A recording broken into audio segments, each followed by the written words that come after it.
En la historia del deporte de la República Dominicana han pasado varios accidentes trágicos, pero hay uno que tiene casi 7 décadas que marcó toda la nación, porque se accidentó la Selección Nacional de Béisbol que muchos consideraban los mejores jugadores amateur de su época.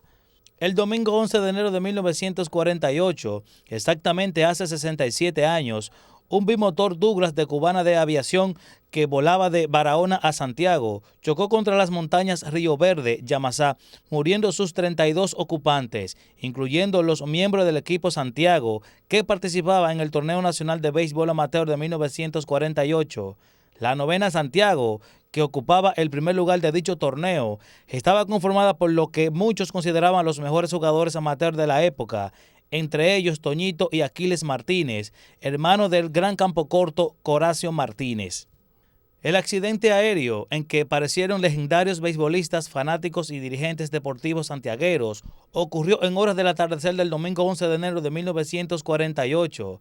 A pesar de los 67 años transcurridos, este trágico suceso se mantiene vivo en la conciencia deportiva nacional. El único sobreviviente de la tragedia Río Verde fue el receptor Enrique El Mariscal La Antigua.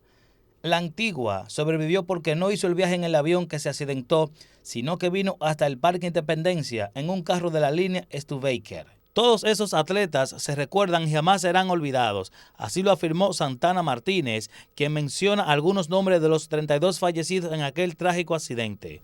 Pero además de los jugadores, gente que tenía mucha incidencia en la vida pública en Santiago. Allí estaba el presidente de los cronistas deportivos de la época. Allí estaban eminentes médicos de aquella época. Allí estaba un equipo que recogía, podríamos decir, el filete del béisbol de la región Cibao Central.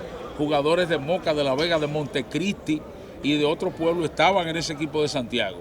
Por lo tanto, hablar de esa tragedia de Río Verde, tú vas a un acto del 11 de enero de la Crónica Deportiva de Santiago y tú lloras cuando leen, cuando hacen el pase de lista de esos peloteros y tú recuerdas cómo se jugaba el béisbol de aquella época, un béisbol eminentemente romántico, dejando el pellejo por el nombre de tu pueblo.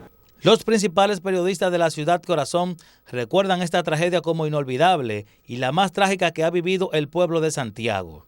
Es una historia luctuosa y vive en el corazón de los santiagueses.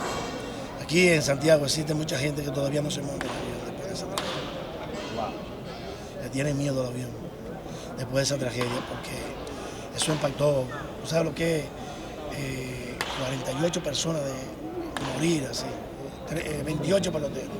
Y la crema y nada. Bueno, la mayoría son miembros del Salón de la Fama del deporte dominicano.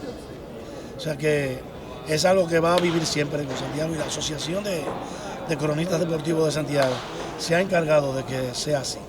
Mira, la tragedia de Río Verde es algo que nos ha permitido a nosotros, una generación que obviamente no vivió esa época, mantener viva esa llama y vivir ese momento. El acto que celebra la Asociación de Cronistas Deportivos cada año, durante todos los años que yo tengo en la Asociación de Cronistas, incluso mis años como presidente, todos los años se agrega o se descubre un elemento nuevo que ocurrió en la tragedia. O alguien trae un aporte y el acto se ha dinamizado de una forma que en el momento que se está realizando, la gente siente la sensación de que ocurrió ese mismo año. Río Verde nos marcó a todos. Desde niño yo leía, yo no había nacido naturalmente, yo nací en el 55, pero mi padre siempre llevaba los periódicos ya siendo yo un niño de 10, 12 años, y yo leía sobre Bombo Ramos, sobre Loro Escalante, sobre los hermanos Martínez, que hicieron historia. Entonces eso se va a mantener por muchos años dentro del sentimiento, no solo del béisbol, sino del deporte en sentido general. A los 67 años de la tragedia, los jerarcas del béisbol dominicano, incluyendo los de Santiago, finalmente decidieron dedicar un torneo profesional a la memoria de los valientes jugadores caídos en Río Verde. Pero como dice el refrán, es mejor tarde que temprano. No nos explicamos qué esperan las autoridades competentes para declarar el 11 de enero duelo deportivo, sobre todo en la ciudad Corazón.